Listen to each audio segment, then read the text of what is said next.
Hey there guys, it's Mark. I'm back. I haven't had a podcast or any of this stuff in a couple months, but I'm actually going to be doing some stuff here over the next few months.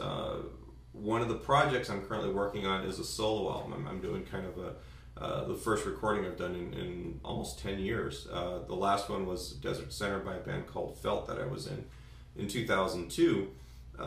In the meantime, I opened Premier Music, I had family, all those things that kind of take you away, and I kind of retired from performing for about 5 years, and then last year I was actually asked back for one of the working bands I was in, and now I'm kind of playing a bunch, but also I'm looking for something that's more of a creative outlet, and what this is my opportunity to actually get some of the music out into the recorded realm that I've been kind of messing around with. So that's that. But what these videos are going to be about, the current series of podcasts, are going to be about a practice diary, a Woodshed diary that I'm keeping.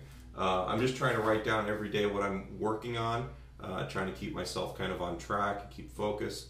And each week I'm going to probably do a video, like one page, whatever I thought was kind of the best and most useful thing out of that process. So this first week we're going to be doing some stuff on minor pentatonic scales, or just pentatonic scales in general, just the shapes, and how to actually get your picking a little bit cleaner and punchier. Okay, so the first thing that I'm going to be doing here is I'm just going to play an F minor pentatonic scale. I'm going to go up and then back down. When I play the first string, in order to go up and back down, I'm actually playing 3 notes on there, and this is going to be kind of the crux of the exercise. I'm alternate picking everything as strictly as I can, which means that when I have 3 notes on the top string, when I come back, I'm starting each string on an up pick.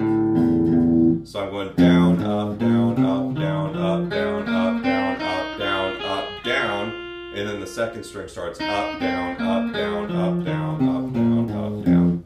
If I was to do this with the metronome, 2, 3, 4, 8th notes, 1 and 2 and 3.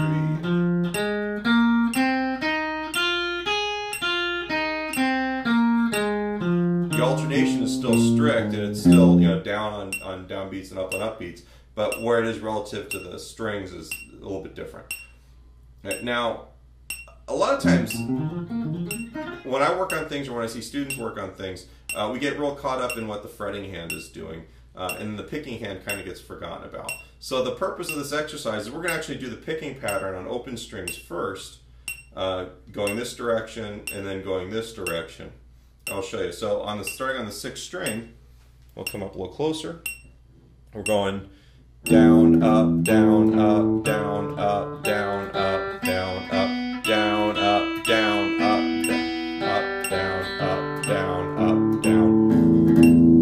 1 and 2 and 3 and 4 and 1 and 2 and 3 and 4 and 1 and 2, 3 and 4. All right, and that's how we would actually navigate the scale pattern with the right hand.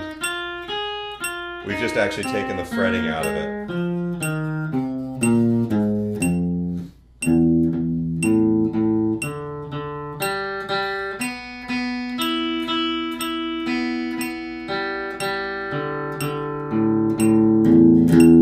All right, and what I'll do is I'll do that 5 times at a tempo, go in that direction, and then I'll start on the 1st string and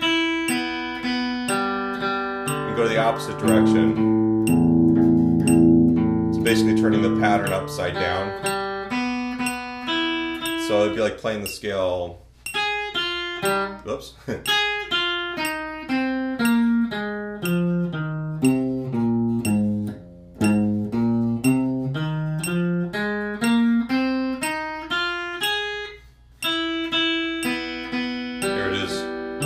Right hand is doing without the fretted notes.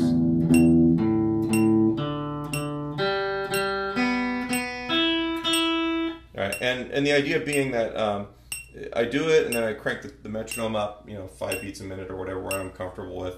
I do it 5 times each direction, so 10 times total at each metronome speed. And then once I'm comfortable with that, I'm going to take that scale pattern and just do it. Let me do it without the metronome so I can kind of play through it.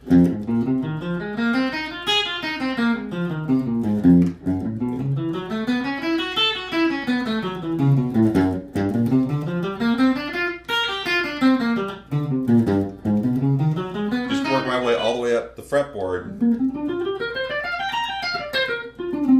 All right, and then do the same thing.